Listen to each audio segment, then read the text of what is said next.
Hello, Dan Smith here, director. I'll be doing some audio commentary for this re-release of the movie. Oh, wait, not yet. Sorry, sir, this is just the DVD menu. The movie hasn't started yet.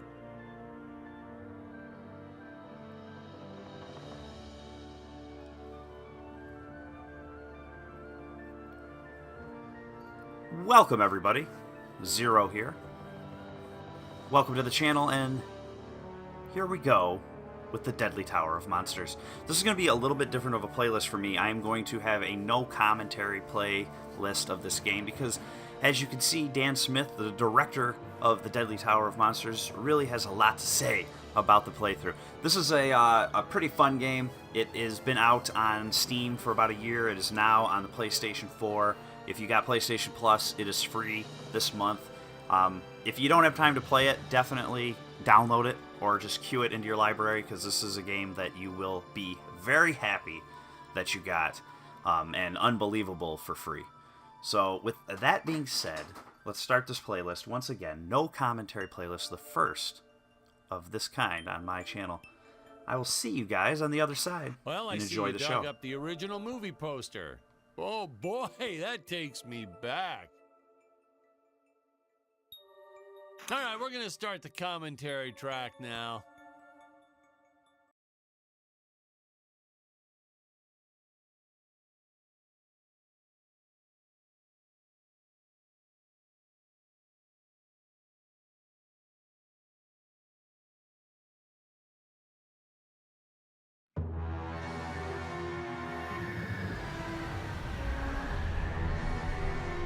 Hello, Dan Smith here. I directed this film back in, well, it feels like a century ago. Yeah.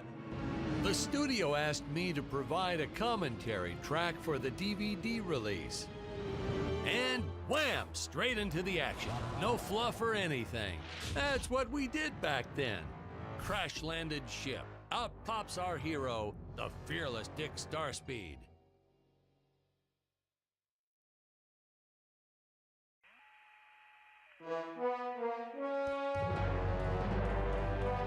The ship's velocity reactor is damaged. I believe that I am stranded on an alien planet.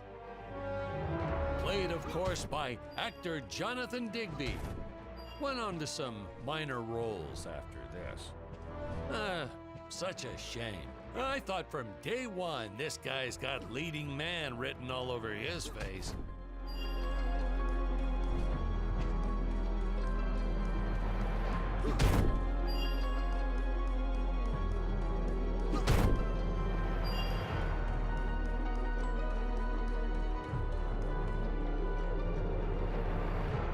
Greetings, citizens of Gravoria. I am Dick Starspeed, and I come in peace. Probably shouldn't have had Dick draw his weapon when he was talking about peace. Well, maybe one day we'll go back and CG it into a sandwich or something instead. Ha! Just kidding. And this is what people pay to see. A no-name middle-aged B-list actor duking it out with stuntmen in costumes. Such stunning choreography. Now the extras in those robot suits really knew how to take a punch. Oh, literally. I told Jonathan not to hold back. Give it all to him. Kick him in the nuts and bolts. Holy smokes!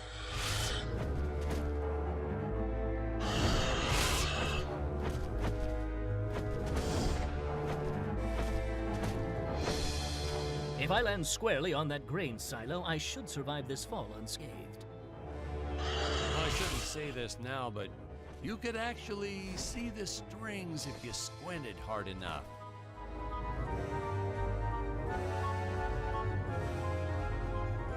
A screenwriting trick from back in the old days. You put a grain silo or some haystacks down and it solves all your gravity-related problems.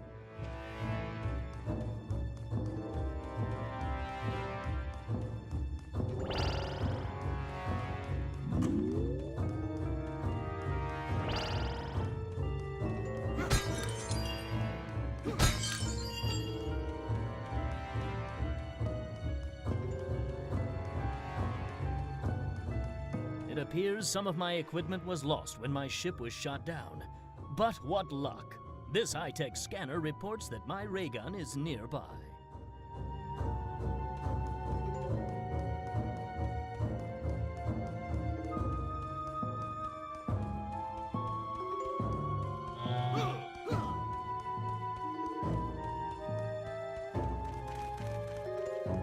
Ah, the dinosaurs! You just don't see quality stop motion like this anymore, do you? Someone actually sat there and moved them, frame by frame. Today, it'd be done with computers, but where's the artistry in that?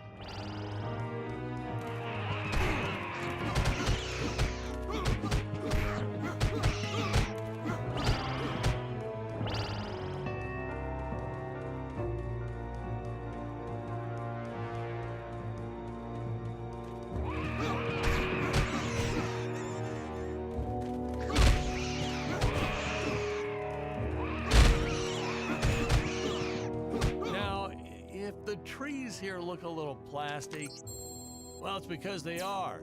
I took them from the set of my last film, Vampire Island 2. We got our fair share of nasty letters from scientists complaining about our portrayal of the dinosaurs. Was news to me. Apparently, these stegosauruses weren't meat eaters. Must have preferred shellfish or something. Wow, how do they know? That's what I say.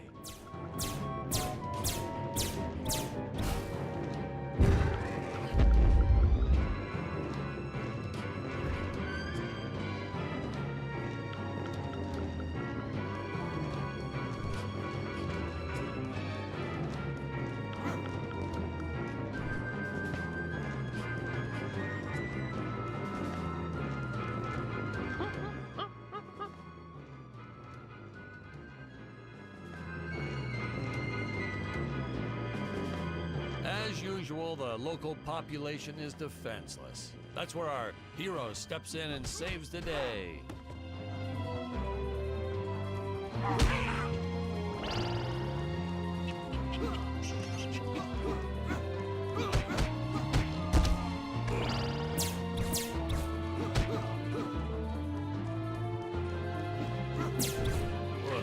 We put Jonathan through a lot shooting this film.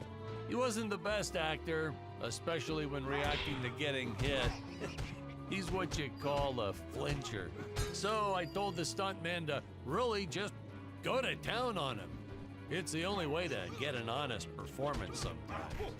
Our props master tried to make the weapons soft, but there's only so much you can do.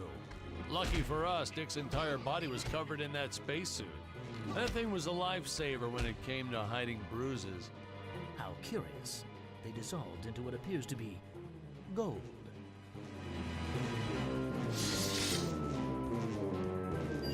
You'll notice the gold disappears when Dick touches it.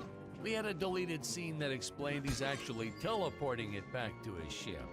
It's funny, no one ever questioned how Dick was able to walk around with an infinite amount of gold on him.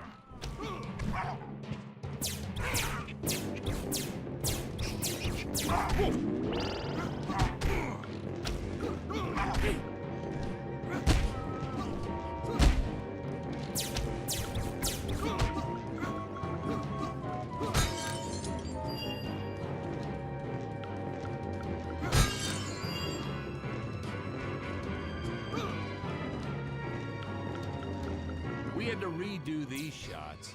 Our first attempt was kind of a disaster. We tried using real apes, thought it'd cut down on the costume budget a bit. But have you ever tried working with apes? They are the worst actors ever. They don't sit still for a moment, and the second you take your eyes off of them, they're flinging their feces all over the place. Jonathan refused to work with them after he got, well, let's just say that he had to take more than a couple of showers one day. You know, you never forget the smell of monkey poo. We steam cleaned the studio top to bottom. Still never got rid of it entirely. All through the rest of the shot, we kept finding those little surprises hiding inside various props. Boy, were those the days.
Some really top-notch stop-motion effects, huh? Unfortunately, we skimped on the Dick Starspeed puppet a little. The Earthman is not for you to eat, fiend! Well, this was groundbreaking. We had the woman rescuing the man for once. We were really ahead of our time with this scene, but well, then again, I've always been rather progressive. The studio exec didn't seem to get why it was such a big deal, though. Sorry, we don't see this as anything unusual. Ha! Of course! It's unusual! A woman would never save the man. It just doesn't happen. Not in the movies, not in real life. I don't know why we didn't get more recognition for this scene. I guess I was just a little too ahead of my time.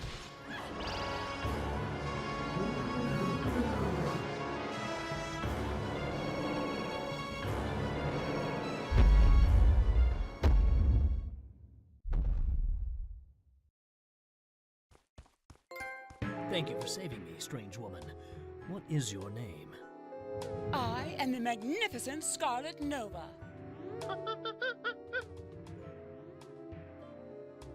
Do not question my motives. Just be happy that you are still alive. I must speak with my father at once. I shall teleport to his chambers.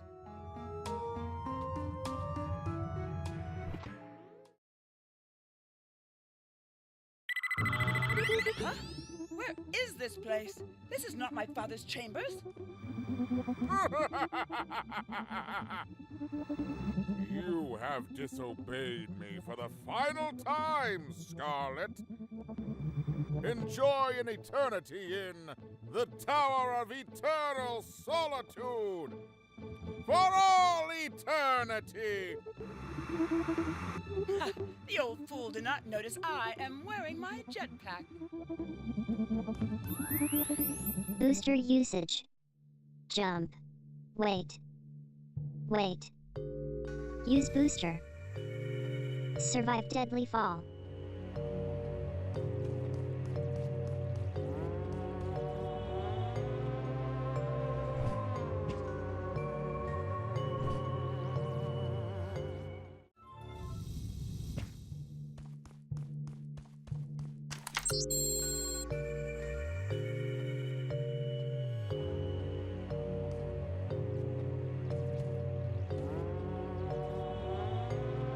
Scarlet didn't quite realize she needed to shoot those energy orbs down below.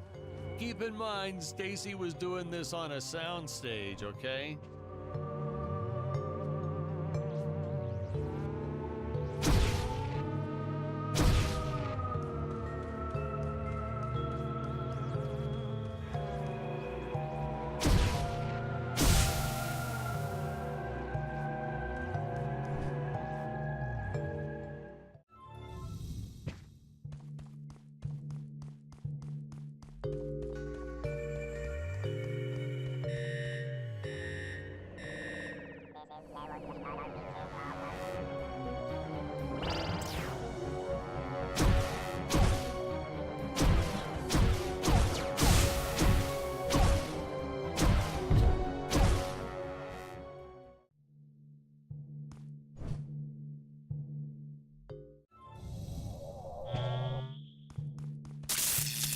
Ah, the energy imps. Such a neat effect. We had to paint each movement frame by frame and superimpose it into live footage. We were pulling all-nighters for weeks. Well, when I said we, I meant the artists. I'm pretty much useless if I don't get a solid 10 hours a night. But they were at it forever. They had to redo it all because I accidentally told them red instead of blue the first time. My father revoked my access to the teleport terminals. Artists. I shall only be able to utilize the ones I activate manually.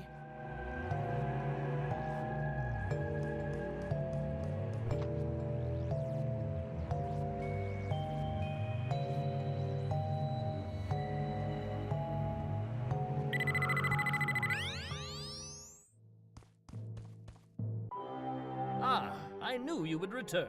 Puny Earthman, you shall help me overthrow the Emperor. Why would you turn against your own father? How do I know I can trust you? Ah, this scene. This is practically Shakespeare in outer space. Just as the entire planet does. And, huh? Patrick, what's wrong with the video? Sorry, sir. Technical problems. Darn it, we're missing some really good writing here. There. Sorry about that. Well, we just passed right by her big scene. Basically, they agree to work together, but one must stay behind in the sleep chamber at all times. Should I rewind? Never mind, I'll continue from here.